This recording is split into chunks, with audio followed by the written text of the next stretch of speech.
Hey everyone, today I'm going to show you how to fix the access denied please log in with administrator error in Windows 11. Without any further ado, let's get started. First, you'll want to make sure your Windows 11 computer is fully loaded and ready to use.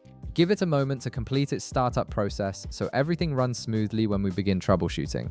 This ensures that all system processes are properly initialized and ready to respond to your commands. Once your PC is completely booted up and you can see your desktop, we can start addressing the access denied issue. The solution is actually quite straightforward and involves running your application with administrator privileges, which grants it the elevated permissions it needs to function properly.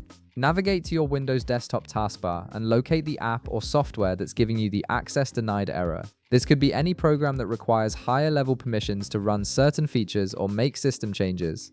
The key here is identifying which specific application is being blocked so you can give it the proper access rights. Now, here's where we fix the problem. Simply right-click on the app icon that you wish to run. When you do this, a context menu will appear with several options.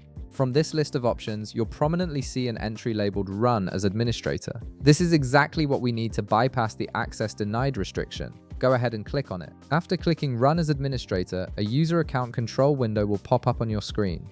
This confirmation window asks you if you wish to run this software as an administrator, which is a security feature built into Windows to protect your system from unauthorized changes. Click on Yes to proceed and grant the application the elevated permissions it needs. And that's it. You've successfully resolved the access denied error by running your application with administrator privileges. The program should now launch without any restrictions, giving you full access to all its features and functions. This method works for any application in Windows 11 that requires elevated permissions to operate properly. If this video helped you out, be sure to leave a like, subscribe, and I'll see you in the next one.